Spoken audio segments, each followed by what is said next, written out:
जी अस्सलाम वालेकुम। मैं हूं मुनव्वर हुसैन। मैं आज आपको गाड़ी की जजमेंट के हवाले से कुछ मालूमात दूंगा। कुछ दोस्तों का इसरार था कि आप जजमेंट पर कोई वीडियो नहीं बना रहे कि ड्राइविंग करते हुए जजमेंट कैसे करनी चाहिए।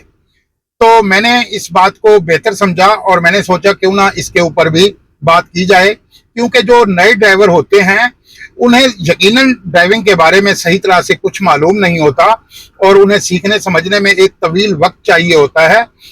तो क्या बेहतर हो कि उन्हें कुछ चीजें ऐसी बता दी जाएं जिससे कि उन्हें गाड़ी सीखने और समझने में आसानी हो। पहली बात तो यह है कि आप जिस गाड़ी पर भी बैठकर गाड़ी सीख रहे होते हैं उसके मुताबिक आपके जहन में उसका एक मंजर फीड होता है। मिसाल के तौर पर ये जो कारें हैं ये ज्यादा से ज्यादा 6 फुट चौड़ी होती हैं और 18 या 15 फुट बड़ी होती हैं, यानी लंबाई में ये 15 फुट होती हैं या 18 फुट, और फ्रंट इनका जो है या चौड़ाई इनकी जो है वो तकरीबन 6 फुट होती है। तो ऐसा तो होता नहीं कि अगर मैं मिसाल के तौर पर बस चला रहा हूं तो मैं इसको कार वाली जगह से तो नहीं गुजारूंगा। अगर मैं कार चला रहा हूं तो अब मैं बस जितनी खुली जगह तो नहीं तलाश करूंगा कि बस जितनी खुली जगह हो तो मैं इसे क्रॉस करूं। तो आप जिस गाड़ी पर भी बैठे होते हैं उस गाड़ी की जो कैफियत होती है वो आपके जहन में होती है और आप उसको उसी तरह से ही चलाते हैं। अब आ जाते हैं गाड़ी के सीखने पर। अब आप गाड़ी नए नए सीख रहे हैं तो आपको सबसे पहले तो गाड़ी के स्टीयरिंग पर, गाड़ी के क्लच, ब्रेक, एक्सीलेटर पर पूरा अबूर हासिल हो जाए और आप गाड़ी अकेले उस वक्त चलाएंगे जब आप पूरी तरह से अपने आप को फिट महसूस करें और खुद पे आपको इतना एतमाद हो कि अब मैं गाड़ी को आसानी से ओवरटेक भी कर सकता हूं और चला भी सकता हूं। वीडियो देखने का मतलब सिर्फ ये होता है कि इससे आपको ड्राइविंग के जो बुनियादी असूल हैं या बुनियादी चीजें हैं ड्राइविंग सीखने की वो समझ में आ जाती हैं। मिसाल के तौर पर आप आधे ड्राइवर वीडियोस देखने से बन जाते हैं। आपको गियर शिफ्टिंग की बात वीडियो में समझा दी जाती है, क्लच और ब्रेक का इस्तेमाल समझा दिया जाता है, आपको गाड़ी मोड़ने के बारे में भी बता दिया जाता है और गाड़ी को शुरू में कितनी स्पीड में चलाना चाहिए ये भी आपको बता दिया जाता है। लेकिन जब आप गाड़ी कुछ हद तक चलाने के काबिल हो जाते हैं उस वक्त आपको जो मुश्किलात पेश आती हैं आज की वीडियो में मैं इस पर डिस्कस करूंगा। पहली बात तो यह है कि जब आप ड्राइविंग सीख रहे हों तो आप कोशिश करें कि किसी वन वे सड़क के ऊपर गाड़ी सीखें। पूरे पाकिस्तान में अब तकरीबन हर शहर के अंदर वन वे सड़कें हैं, उनके ऊपर गाड़ी सीखना आसान होता है क्योंकि एक तरफा ट्रैफिक होती है तो आप आसानी से वहां पर गाड़ी को स्लो स्लो अपनी साइड पर रखकर चलाकर अपने हाथ को बेहतर कर सकते हैं। दूसरी बात यह है कि दुनिया के अंदर कोई भी इंसान जब कोई भी काम सीखता है तो उसे इब्तदाई तौर पर कुछ मुश्किलात का सामना करना पड़ता है। मुश्किलात से मुराद ये कि आपका जिस्म, आपके पांव, आपका हाथ और आपका जहन उस काम करने की प्रैक्टिस से महरूम होता है। तो वो प्रैक्टिस आपने अपने जिस्म के अंदर उजागर करनी होती है। उस प्रैक्टिस को आपने करके अपने जिस्म को उसका आदी करना होता है कि ये काम इस तरह से होता है। जब ये चीज आपको समझ में आ जाती है और आप रोड पर पहला गियर लगाकर गाड़ी को चलाते हैं कुछ देर, तो आप स्टीयरिंग सीधा रखते हैं, सीधा रखने की कोशिश करते हैं। कुछ देर के बाद आपको स्टीयरिंग सीधा रखने की समझ आ जाती है। इसी तरह आप क्लच, ब्रेक, एक्सीलेटर इन तीनों के इस्तेमाल के दौरान गलतियां करते हैं। आपसे कभी एक्सीलेटर ज्यादा दब जाता है, कभी ब्रेक जोर से लग जाती है, कभी क्लच सही तरह से नहीं दबता या आप गलत छोड़ते हैं।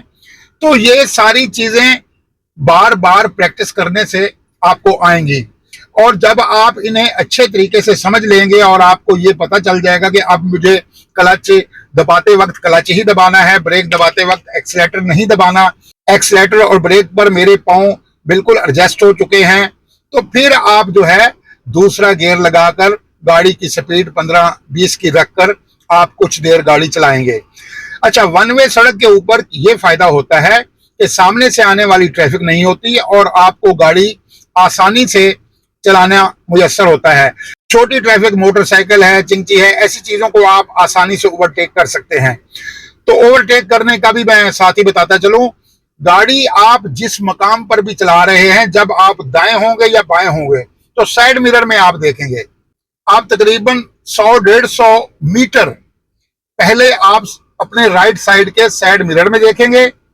जैसे ही आपको पीछे वाली लाइन क्लियर नजर आए और आपको लगे कि मेरे नजदीक अब कोई कार नहीं है या कोई गाड़ी नहीं है जो कि मुझसे ज्यादा तेज चल रही है, तो फिर आप अपनी गाड़ी को ऐसा ऐसा दूसरी लाइन में लाएं, इंडिकेटर लगाकर लाएं और यहां थोड़ा फासला बनाकर गुजारें।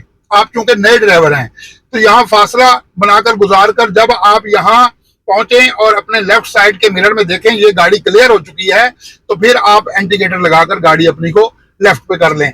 एक और भी बात बताता चलूं, इंडिकेटर जब आप दूसरी लाइन में जाने के लिए लगाते हैं, तो जब दूसरी लाइन में आप पहुंच जाएं तो इंडिकेटर को बंद करना होता है।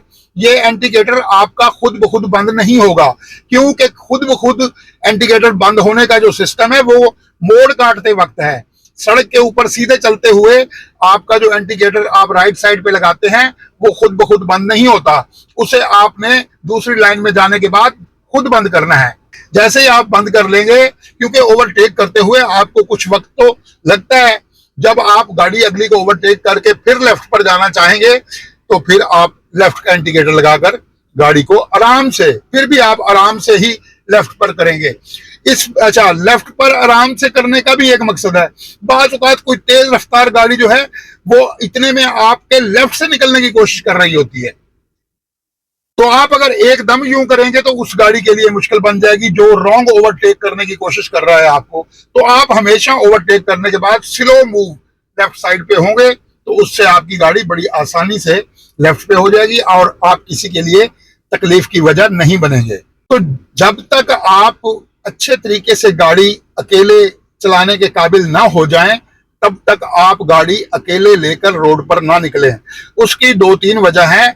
पहली वजह यह है कि आपके पास एक कीमती चीज है जो कि गाड़ी, और दूसरा आपकी अपनी जिंदगी, और तीसरा दूसरे लोगों के लिए भी आप अपनी कम तजर्बाकारी की वजह से नुकसान या तकलीफ का बायस बन सकते हैं। तो आप वन वे रोड के ऊपर अगर गाड़ी चलाने की प्रैक्टिस करेंगे, बहुत जल्द आप ड्राइविंग पर अबूर हासिल कर लेंगे और आपके लिए गाड़ी चलाना कदरे आसान हो जाएगा। ड्राइविंग आपने सीख ली, अब आप अकेले रोड पर गाड़ी चला रहे हैं, तो आपको हमेशा चाहिए कि अगली गाड़ियों पर आपकी नजर रहे। अगली गाड़ियां क्या कर रही हैं, उनकी हरकत सकनात क्या है, इस पर जब आपकी नजर होगी तो आप अपनी गाड़ी को चलाते हुए उस सारी सिचुएशन को समझते हुए गाड़ी चलाएंगे। अक्सर देखने में ये आता है कि गाड़ी आप उनके करीब ले जाकर फिर फैसला करते हैं कि अब मुझे ब्रेक लगानी है या क्या करना है। समझदाराना ड्राइविंग ये होती है कि आप दूर से अगली गाड़ियों की हरकतों सुकनात पर नजर रखते हुए अपनी गाड़ी को उस तरह से चलाएं, जिसका फायदा ये होता है कि आपको करीब जाकर सख्त ब्रेक नहीं लगानी पड़ती, आपको करीब जाकर कोई इमरजेंसी नहीं बनती, और हमेशा आप गाड़ी जो है बड़े अच्छे तरीके से चलाते हैं। और ब्रेक का इस्तेमाल जो है इब्तदाई तौर पर आप समझने की कोशिश करें कि ब्रेक को कैसे लगाना है। नए ड्राइवर हजरात जो है गाड़ी की ब्रेक सख्त लगाते हैं और सख्त लगाने के साथ साथ आखिरी सांस तक ब्रेक पर से अपने पाँव को नरम नहीं करते। उसका नतीजा क्या निकलता है कि आखिरी सांस पर गाड़ी यूं जाके झटका लेती है। ये झटका लेना गाड़ी का, ये ड्राइवर के अनाड़ीपन का सबूत होता है। होता यह है कि आप अपनी मर्जी से गाड़ी रोक रहे हैं, लेकिन रोड पर चलते हुए तो ब्रेक लगाई फिर छोड़ दी, वो कोई मसला नहीं। कहीं आपको गाड़ी बिल्कुल रोकनी पड़ रही है अपनी ख्वाहिश के तहत, तो आखिरी सांस पर जब गाड़ी का पैर जो है वो हल्का सा नरम करना होता है ब्रेक का। ब्रेक से आप हल्का सा पैर नरम करेंगे तो आपकी गाड़ी बड़े सुकून से रुकेगी और अंदर बैठे हुए लोगों को ये फील नहीं होगा कि आपने ब्रेक इस तरह से लगाई है। लेकिन होता क्या है, यूं ब्रेक दबाई और फिर उससे पाँव उस वक्त तक नहीं हटाया जब गाड़ी बिल्कुल जाम होकर रुक नहीं गई, तो एंड पे गाड़ी यूं करके दब जाती है। वो गाड़ी का एंड पे जो दबना होता है ये ड्राइवर की अलामत नहीं है, ये अनाड़ीपन की अलामत है। तो इसलिए आपको ये मैं बताता चलूं कि आप जब भी गाड़ी को ब्रेक लगाएं तो आखिरी सांस पर उसका पांव जो है नरम करें। नरम करने से गाड़ी बिल्कुल इस तरह रुकेगी कि अंदर के लोगों को भी फील नहीं होगा और आपको भी फील नहीं होगा। और गाड़ी को हमेशा जब भी कहीं रोकें आप, तो पूरी तरह से साइड पर रोकें, गाड़ी को सड़क से उतार कर खड़ा करें। आपका गाड़ी का रोकना किसी भी दूसरी गाड़ी के लिए तकलीफ या रुकावट का बहस नहीं बनना चाहिए। और हमेशा गाड़ी चलाते हुए अपने साइड मिरर में नजर रखनी चाहिए। और जजमेंट जो है वो आपकी थोड़ी खुली हो शुरू के दिनों में, तो फिर कुछ वक्त गुजरने के बाद जब आपको गाड़ी पर काफी अबूर हासिल हो जाएगा, तो फिर आपके लिए टंग क्रॉसिंग भी आसान होगी और आपको करीब रख के ओवरटेक करने में भी कोई ज्यादा मुश्किल नहीं होगी। लेकिन इब्तदाई तौर पर आपके लिए ये बहुत जरूरी है कि आप इस तरह से गाड़ी चलाएं, दूसरी गाड़ियों के लिए आप मुश्किल का बाहिस ना बने।